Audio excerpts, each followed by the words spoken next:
के महाकवि झवेरचंद मेघानी लिखते हैं, उस रणछोड़ भाई रबारी के बारे में उन्होंने लिखा कि वायड़ फड़के मूछड़ियन रीण झबू के दंत। अरे वायड़ फड़के मूछड़ियन रीण झबू के दंत। अरे जो पाकिस्तान के सैनिकों ओ तो रबारियों नो शोरों नो संदेह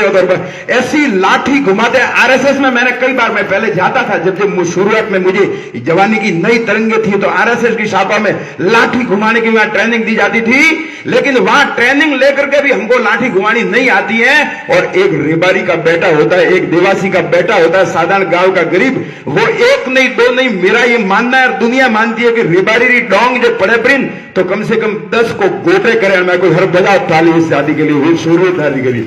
तो वो डांग ऐसी लाठी घुमाता हुआ आया और उसने कहा कि जनरल, और तब देखिए उसने जो जनरल इस्सार खान थे, सैनिक टुकड़ी का नेतृत्व करे, उन्होंने कहा कि मैं आपको बता सकता हूं और मैं डरता नहीं मौत से और मैं मरने के लिए आया हूं। बजाओ ताली, दाद दीजिए। उसने ये उसके मुख्य एग्जिट शब्द थे। उसने कहा कि मैं सेना की, मैं बंदूक भी चलाना नहीं जानता, मशीन गन तो छोड़ो, टैंक तोप तो छोड़ो, मैं साधारण बंदूक भी चलाना नहीं जानता, लेकिन मेरे पास में ये जो लाठी है ना, ये मेरा सबसे बड़ा बल है। और इस लाठी के पीछे कौन है? क्या बोलते बजा ताली, वारे गोगा वाह, वारे गोगा वाह। जहर पीर गोगा जी की शक्ति उनके भीतर आत्मबल होता है, कॉन्फिडेंस इनका इतना बड़ा हुआ होता है। एक देवासी को आप जब मूड में देखते हैं फिर उसकी रौनक देखना। तब वो देवासी वहां आया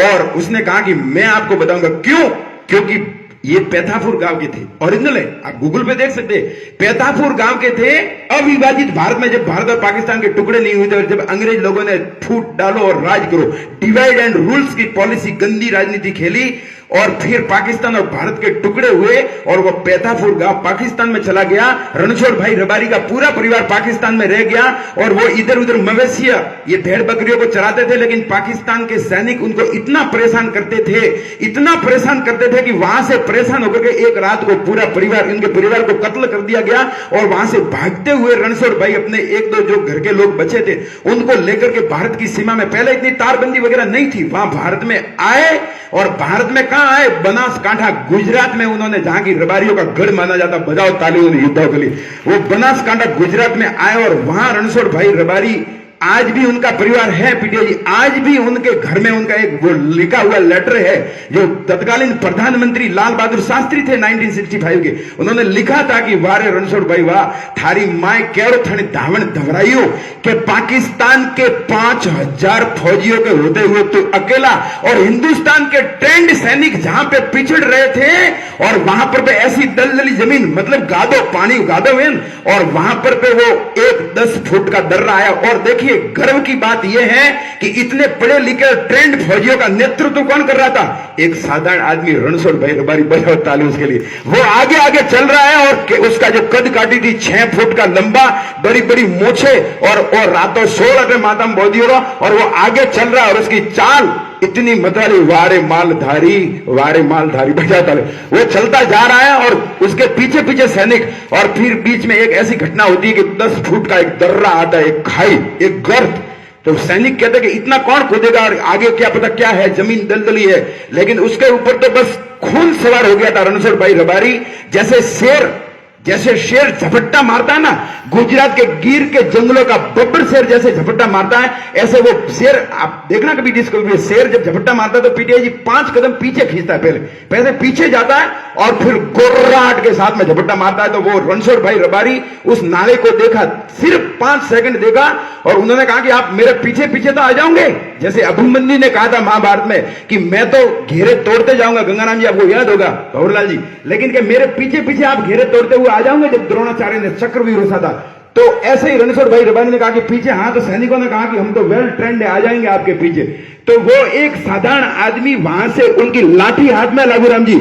और पीछे थोड़ा सा जाता और एक दौड़ लगाता, लंबी दौड़, ये मुझे कहने में बहुत मजा आता है, यहाँ तालियां देना, दौड़ लगाता है और लाठी का, जैसे वो पोल जंप ओलंपिक में होता है पोल जंप, ऐसे लाठी का सहारा लेकर के वो साधारण गांव का गरीब एक देवासी रणछोड़ भाई रबारी 10 फुट के दर्रे को कूद के पार कर जाता। दोस्तों बजाओ ताली उस शूरवीर के लिए। वो दर्रा पार करता है, पीछे पीछे सैनिक, कई सैनिक तो नाले में भी दर्रे में गिरते हैं, लेकिन काफी सैनिक वहां आ जाते हैं और ऐसा करते करते वो काफी करीबन 10,000 की टुकड़ी भारत की भेजी, क्योंकि हार हो रही थी तो बड़ी कहते हैं तो फुल ताकत लगा दो। तो 10,000 की टुकड़ी का नेतृत्व रणछोड़ भाई रबारी ने किया और उनको सब मालूम था, क्योंकि पाकिस्तान में रह के आए थे कि पाकिस्तान के सैनिक कहां छुपे हो सकते हैं, और उन्होंने लाठी हाथ में थी, लाठी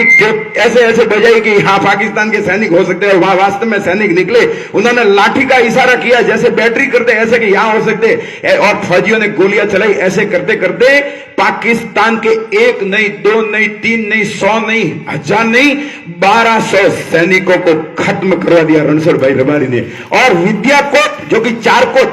चारकोट वहां का एक शहर है, वहां पे ये विद्याकोट की चौकी है, उस पोस्ट पे भारत ने कब्जा कर लिया और भारत के तत्कालीन प्रधानमंत्री श्री लाल बहादुर शास्त्री ने खुश होकर के 1965 में पहली बार सैनिकों को छोड़ के, अमूमन प्रोटोकॉल को तोड़ के, प्रिंसिपल का प्रोटोकॉल होता है, सैनिकों को छोड़ के और देवी देवता को छोड़ के नामकरण नहीं करते, मजार या दरगाह को छोड़ के। लेकिन पहली बार भारत के इतिहास में यह चीज मुझे गर्व योग्य लगी कि पहली बार एक आम नागरिक के नाम पे विद्याकोट चौकी थी, उसका नाम बदल करके दोस्तों रख दिया रणछोड़ भाई रबारी चौकी, पोस्ट कर दिया उसको, बधाई तालियां सुरवीर के लिए। तब जाके मुझे एक गीत याद आता है उस सुरवीर के, और एक और बात याद आ गई। फिर 71 की लड़ाई हुई, और 71 की लड़ाई हुई, 71 की लड़ाई में भी भारत और पाकिस्तान, देखिए बुढ़े हो गए थे, लेकिन फिर भी